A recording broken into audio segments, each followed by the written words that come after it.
will now begin the 9th lecture on the book of Daniel. Today's text is chapter 8 of Daniel. The title of chapter 8 is The Ram and Goat. First, Daniel's vision by the Ulai Canal, verses 1 through 2. Second, the ram becomes great, verses 3 through 4. Third, the goat knocks the ram to the ground, verses 5 through 7. Fourth, the goat's large horn is broken off, and 4 horns grow up, verse 8. Fifth, the small horn stands against God and persecutes the saints, verses 9 through 14. Sixth, an angel teaches Daniel as he tries to understand the vision, verses 15 through 19. Seventh, interpretation of the horns of the ram and the goat, verses 20 through 27.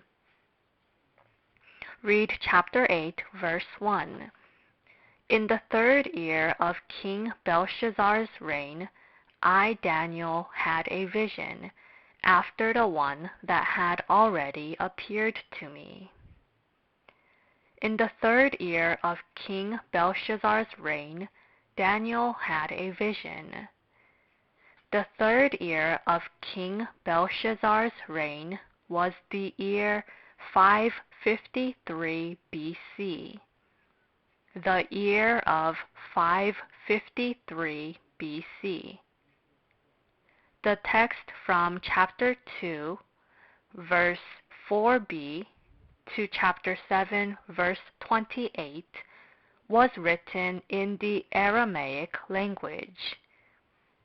The reason was that these were records relevant to the palace of Babylon. The remaining parts were written in Hebrew. This was to interpret the affairs of worldly kingdoms for the Hebrew people. Verse 2. In my vision I saw myself in the citadel of Susa in the province of Elam. In the vision I was beside the Ulai Canal. Here Daniel was in the citadel of Susa in the province of Elam. Daniel was praying beside the Ulai Canal. Here the citadel of Susa was the capital of Persia. The province of Elam was in Elam. The Ulai Canal was in Elam. Daniel received a vision from God by the Ulai Canal. The citadel of Susa was 370 kilometers east of Babylon. Here we will learn that Daniel was praying beside the canal. Acts chapter 16, verses 13 through 14.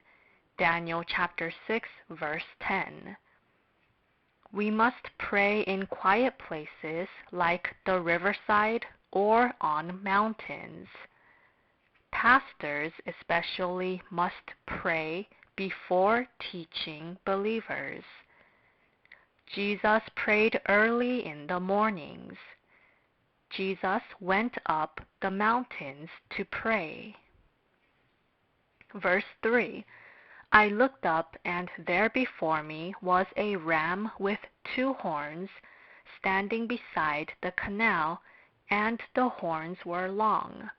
One of the horns was longer than the other, but grew up later. Here Daniel had a vision of a ram with 2 horns. One of the horns was longer than the other. Here the ram with the 2 horns symbolized the nation of Medo-Persia. Cyrus king of Persia was stronger than the king of the Medes. Daniel saw a ram, and this meant that King Cyrus of Persia would do good towards the Jews. Therefore, Cyrus liberated the Jews. The horns were long, but one of the horns was longer than the other. At first, Media and Persia became allies. Then the Medes became weak and Persia became strong. King Cyrus made Media greater.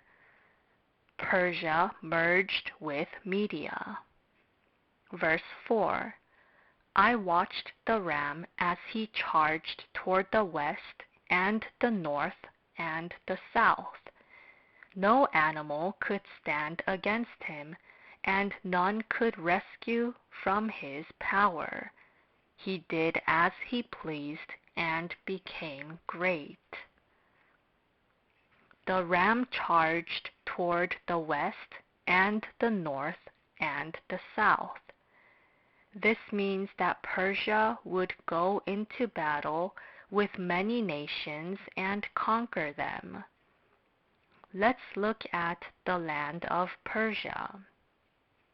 Persia conquered Babylon and Asia Minor to the west. It conquered Armenia to the north. It conquered Egypt and Ethiopia to the south. In this way, Medo-Persia conquered many nations. Verse 5.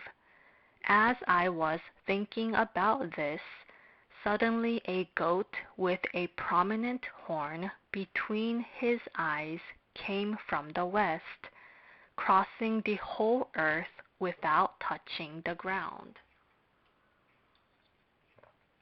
Then a new creature appeared.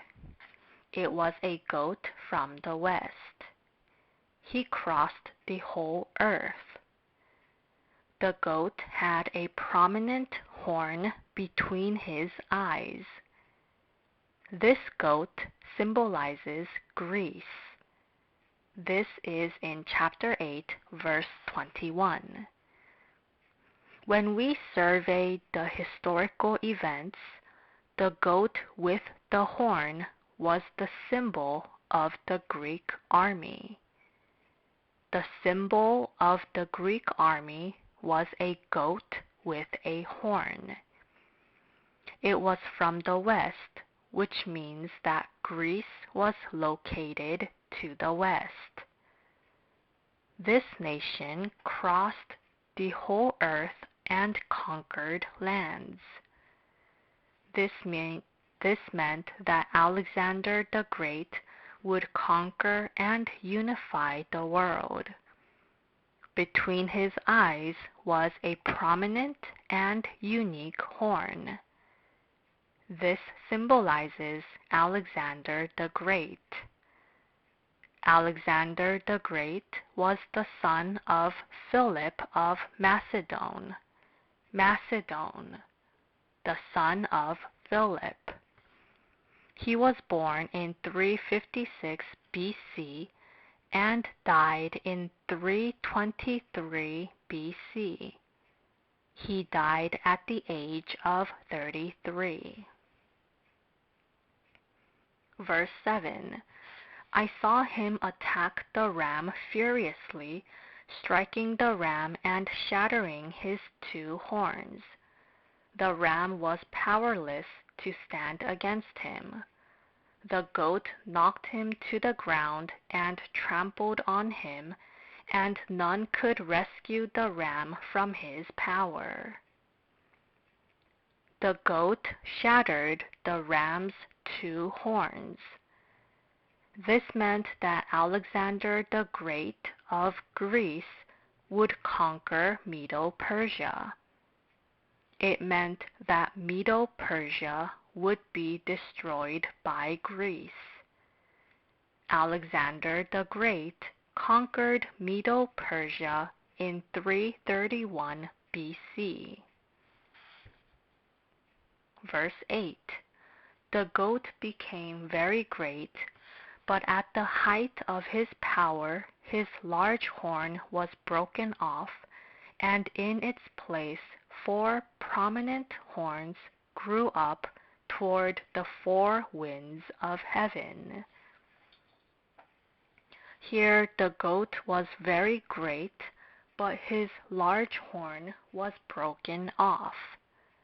Then in its place 4 horns grew up.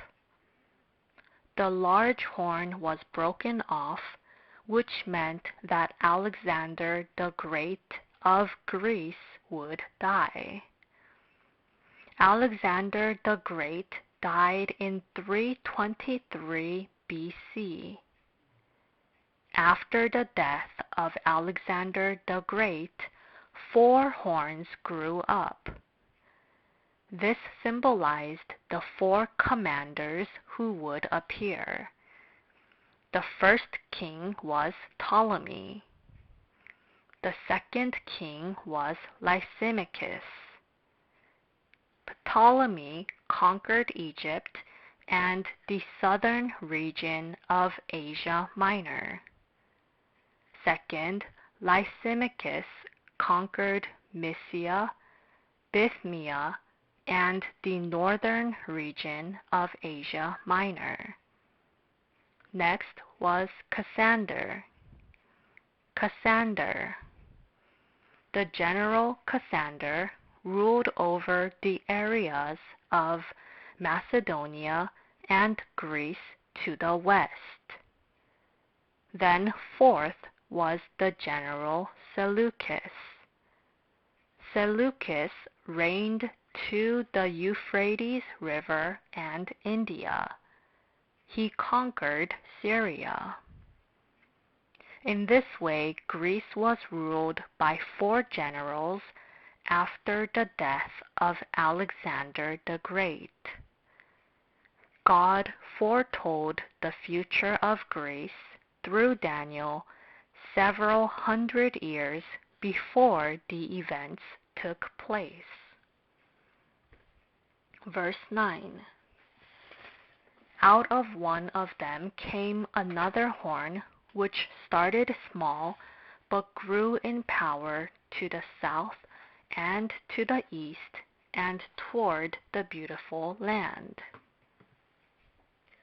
Out of one of them came another horn, a small horn. This small horn grew in power to the south and to the east and toward the beautiful land. The horn that came out of one of them was the small horn. The small horn referred to one of the 4 nations. This nation was of Seleucus, king of Syria.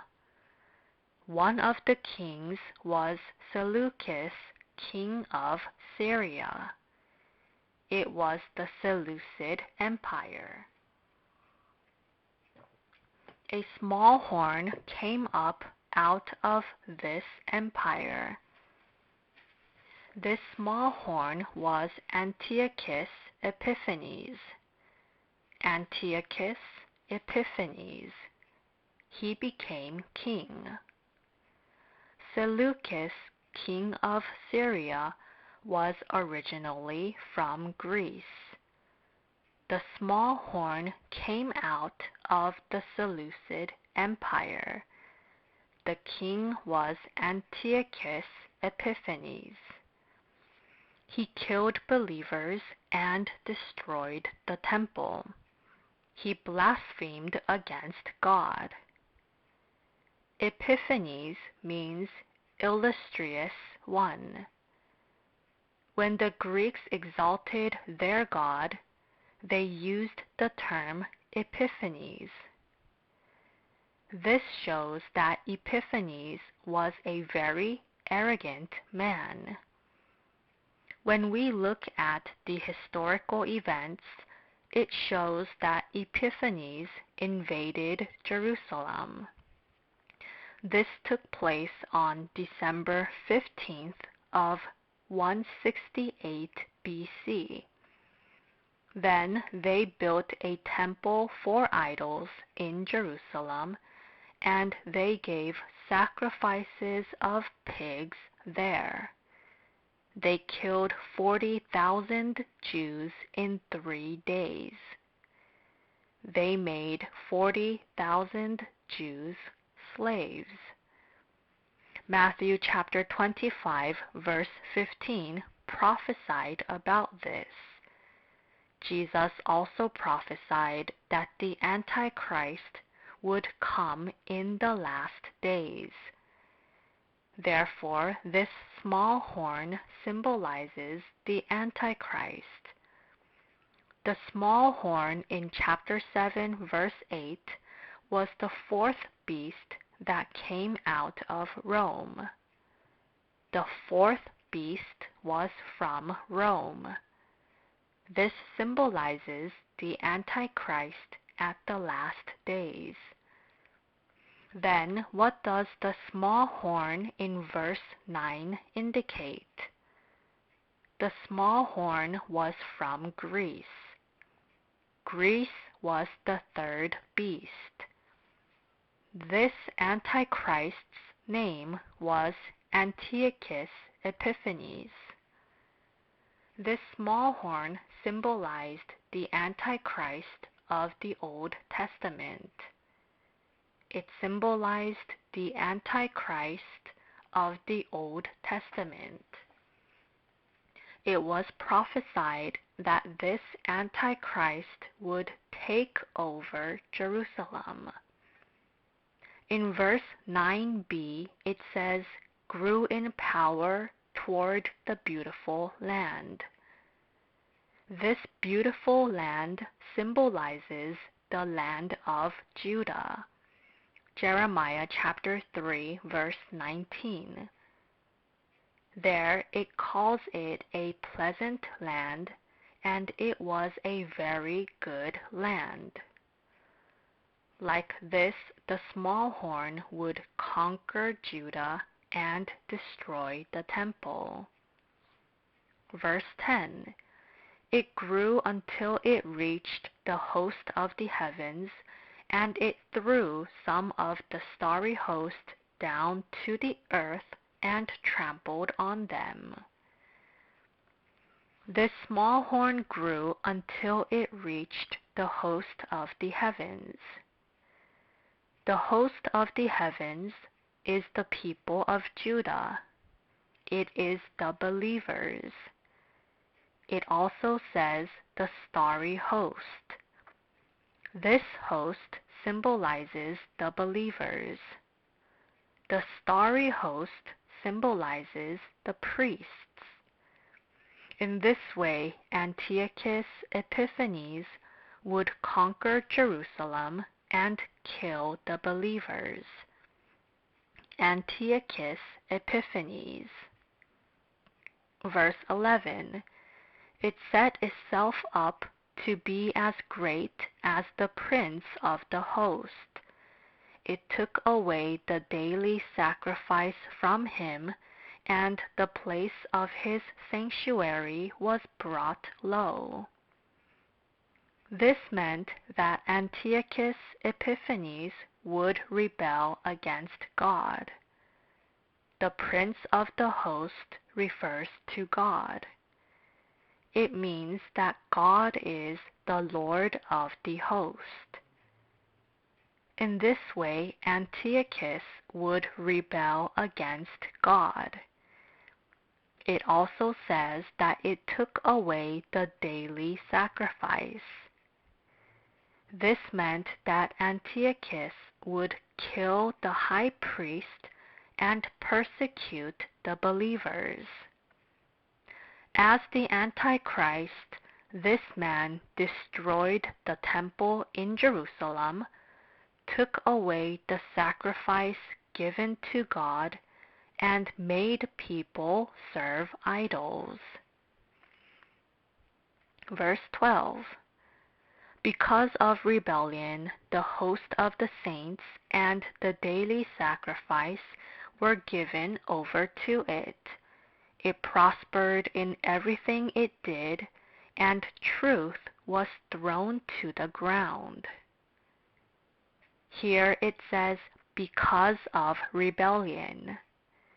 This means because of treason. Therefore, these men would rebel and keep people from giving sacrifices. The daily sacrifice was given to God. However, this Antichrist came and took away the sacrifice given to God. Next, it says it prospered in everything it did.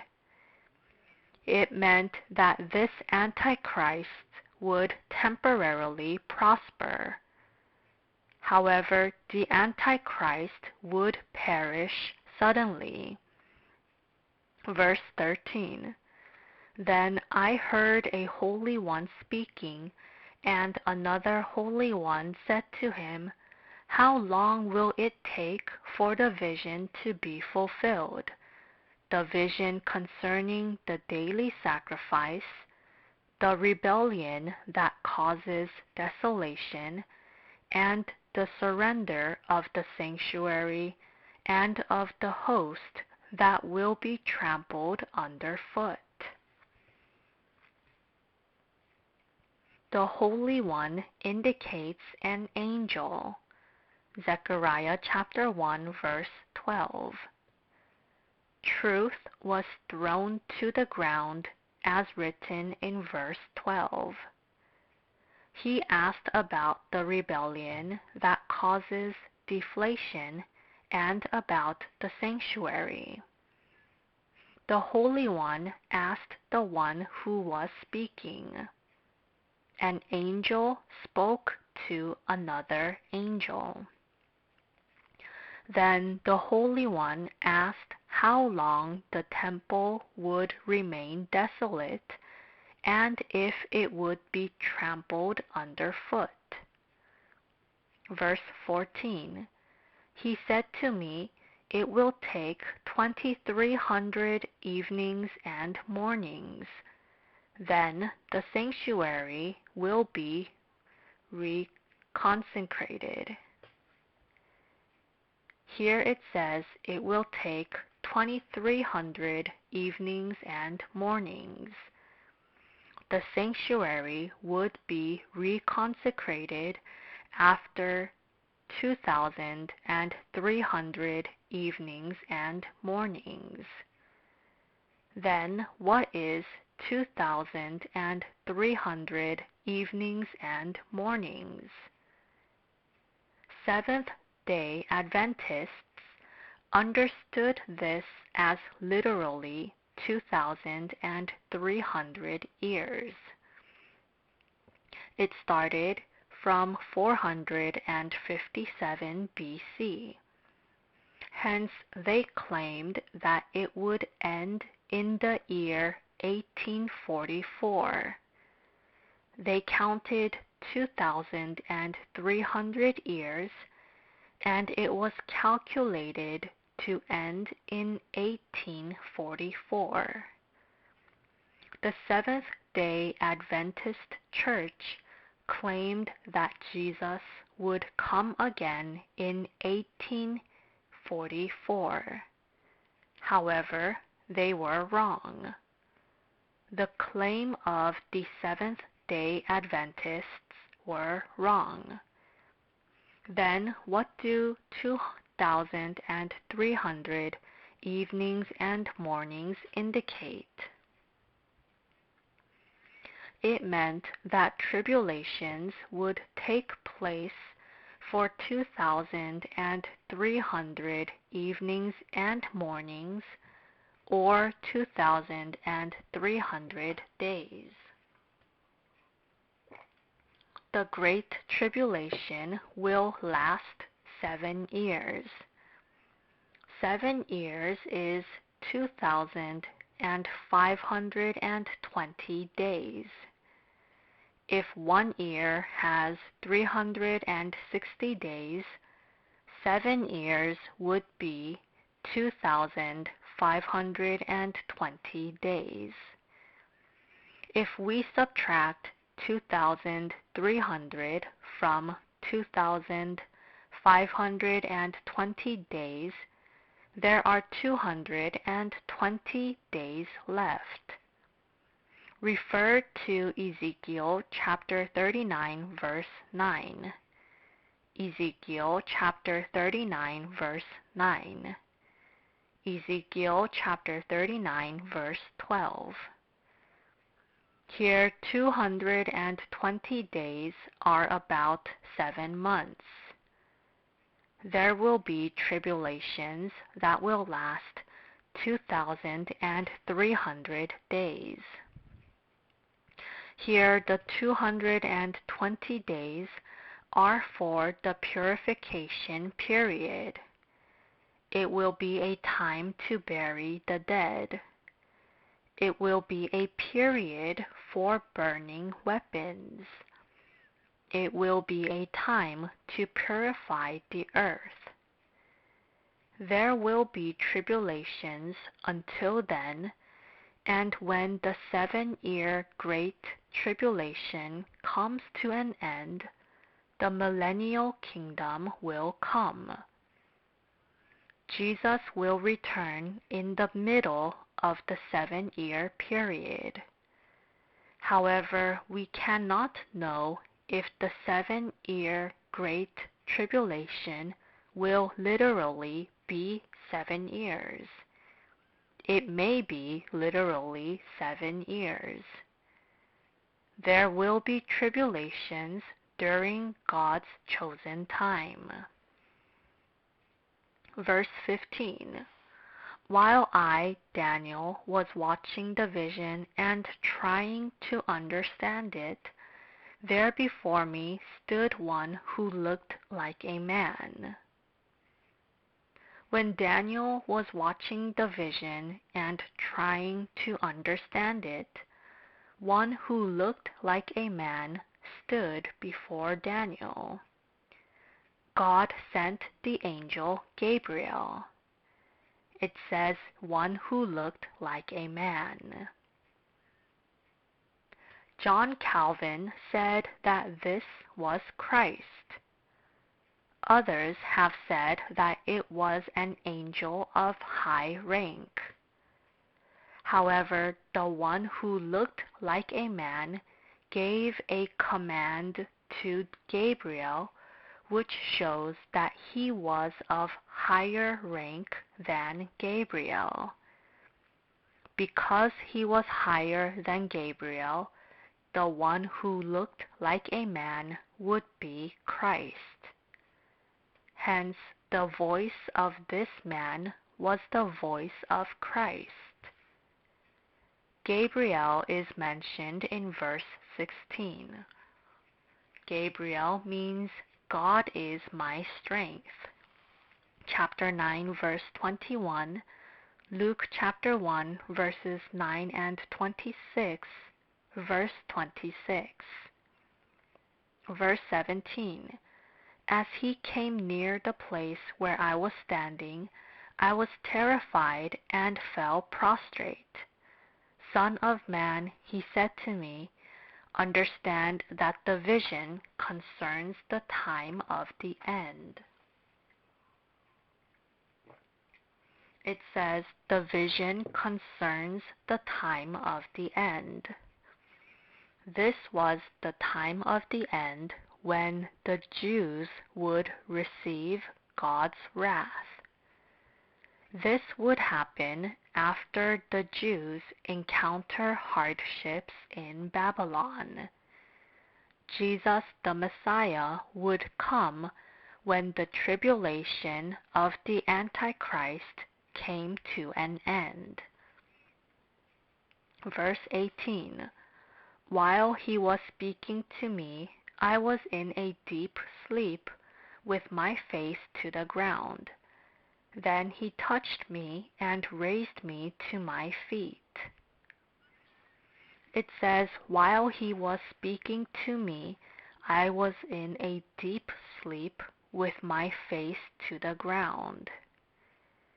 Here, deep sleep can also mean that Daniel had fainted. This was because he was afraid of Gabriel. Verse 19.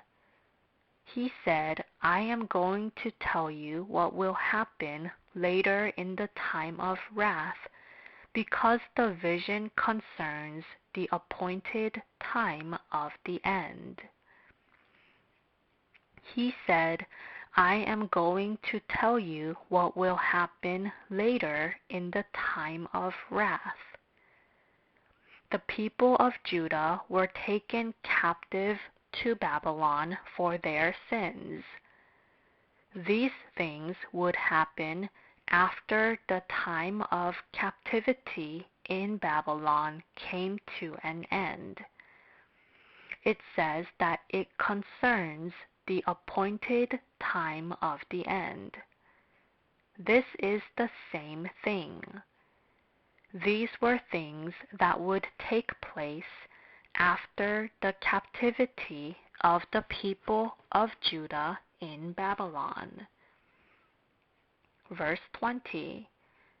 The two-horned ram that you saw represents the kings of Media and Persia. Here, God gives an explanation about the vision. The two-horned ram symbolized the kings of Media and Persia. The shaggy goat represented the king of Greece. The large horn between his eyes symbolized Alexander the Great of Greece. Verse 22. The four horns that replaced the one that was broken off, represent four kingdoms that will emerge from his nation, but will not have the same power. After the death of Alexander the Great, four generals divided up the nation. The four kings were Ptolemy, Seleucus, Cassander, and Lysimachus. Verse 23.